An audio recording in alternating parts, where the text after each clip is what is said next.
Magandang araw po sa inyong lahat. Panibagong araw, panibagong vlog. Samahan niyo po kami ngayon sa aming fishing adventure dahil day off ni Mr. So, kailangan po talaga ng day off. Sa lahat po ng mga nag-work dyan, mag-day off po kayo, mag-fishing po tayo. Dito po ay papuntang Gonzales. Samahan niyo po kami. Walang pasok si Bunso, kaya po kasama namin ngayon mag-fishing. Yan po yung daan papunta sa Gonzales. Madadaanan niyo po yung stock file na pinupuntahan ko. Yan po ipapuntang Kandating Arayat.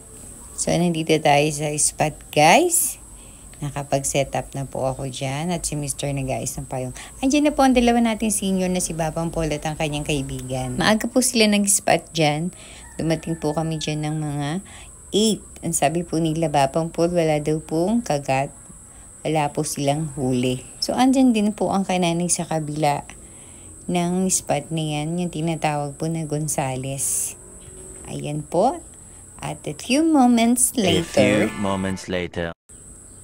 so hindi kami nainip dahil ilang minuto lang, guys, may napakagat tayong napakalaking isda. So naghuhulaan kami dyan kung ano yun dahil hindi ko pa siya nakikita. Ang inyong lingkod, nataranta na naman po. Kumagit lang po ito sa ating tawtaw na pamingwit. At ang ating pain ay bulati lamang. Hindi ko po isipin kakagat siya. Pero actually kumakagat po talaga ang cream dory ang ating huli sa pain na bulate. First time ko makahuli nito, mga ka-anglers. Kaya hindi ko malaman kung anong kasiyahan yung nararamdaman ko at ako'y natataranta. Natatakot ako baka po siya ay makawala. So sinigurado natin para hindi po siya makawala. Talagang inahon ko po yung mga damo. So yan, guys, naahon na natin ang cream dory. What's nice?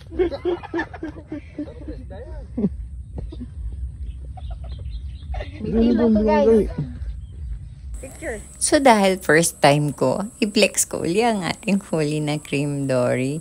Maliit na size lang po yan, guys. Pero I'm so proud na nakahuli tayo ng cream dory. Dahil first time ko ito. And the second catch ang ating tilapia na hindi ko na-shoot ang pag-ahon.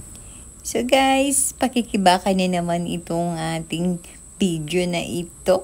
Dahil itong spot na to, guys, ilang video na ang na-upload ko na puro janitor fish. Pero dito din po yung spot na huli ko ay rohong malaki. Pero talaga nagahari ang mga janitor fish dito sa spot na to. Kung nakakain nga lang po ba naman natin itong janitor na to, baka naman, Diyos ko, sa isang araw may 1 kilo kaming nauuwi ang ng inyong kananay. Ayan, another pakikibaka na naman sa mga halimaw na isda.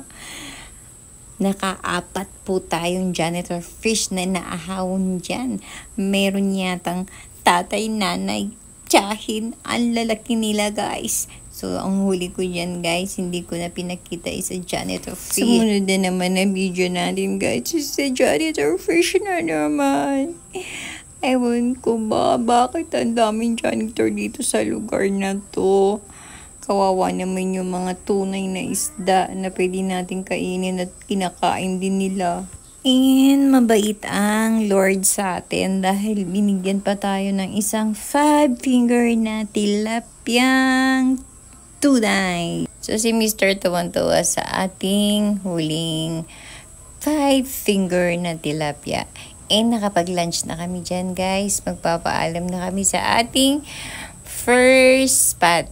Meron tayong part 2 ng second spot. Dadayo po tayo ng Concepcion. At ito ang ating huli. Pakita ko po, i-flex ko po sa inyo ang 3 huli at may isang liwalong huli si Mr. Ayan po.